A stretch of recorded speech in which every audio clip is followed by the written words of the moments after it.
Charles Koch Institute. While violent crime has steadily declined, overall incarceration has increased at a high rate, meaning that the vast majority of federal prisoners are non-violent offenders.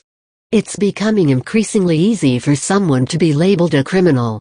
Over recent years, the number of statutes and regulations in our criminal code has exploded, with more than 4,500 federal statutes with criminal penalties.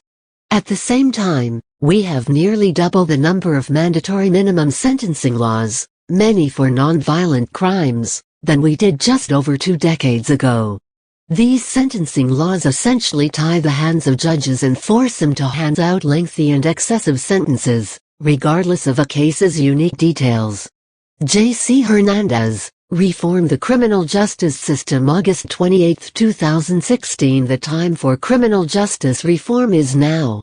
Not only is our state considering reforms to focus our juvenile justice system on rehabilitation, but federal lawmakers may do the same for America's entire criminal justice system.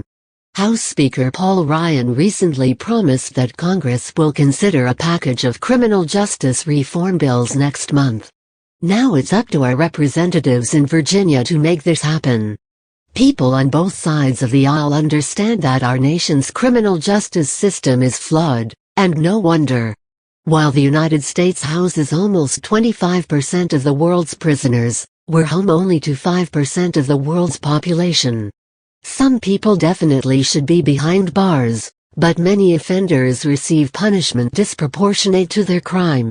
In fact, violent crime has actually been on a steady decline for the past 20 years, with the overwhelming majority of our federal prison population comprised of non-violent offenders. Many of these inmates committed victimless crimes, such as drug possession.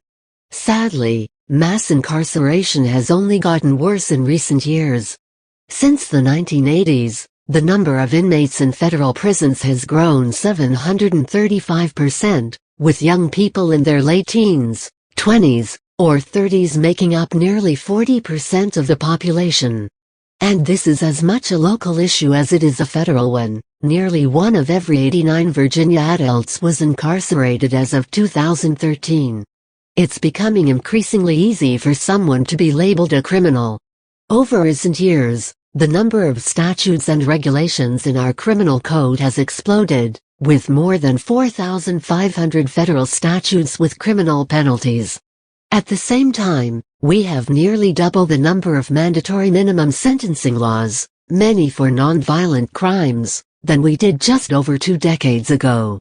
These sentencing laws essentially tie the hands of judges and force them to hand out lengthy and excessive sentences, regardless of a case's unique details.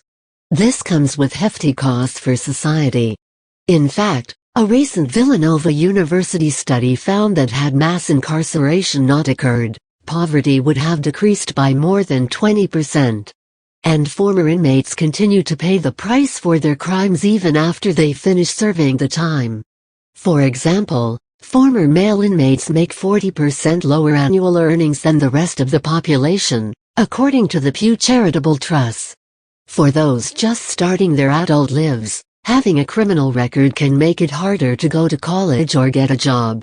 After all, 2/3 of colleges and universities require applicants to disclose their criminal history, and roughly 90% of employers require criminal background checks for prospective employees.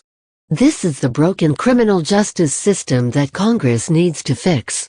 Fortunately, Virginia's federal lawmakers have the opportunity to provide a solution when they return to D.C. in September. Up for consideration is a package of bills that could repair our criminal justice system. They would do a number of things, including reforming some mandatory minimum laws and refocusing our prison system on rehabilitation. These changes could help to reduce the number of people we put behind bars and reduce the amount of reoffenders. These simple reforms are not all that controversial, either.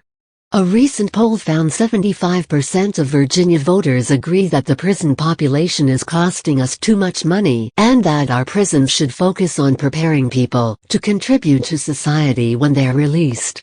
This attitude is echoed across the nation.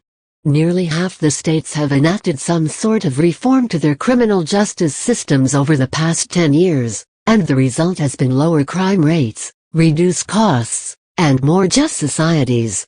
Our state has already taken steps to reform our juvenile justice system.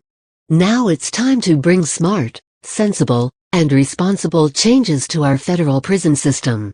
And since Ryan has given his word that the issue will be addressed, people across the country will be watching closely. Our representatives should make use of this golden opportunity before it's too late. J.C. Hernandez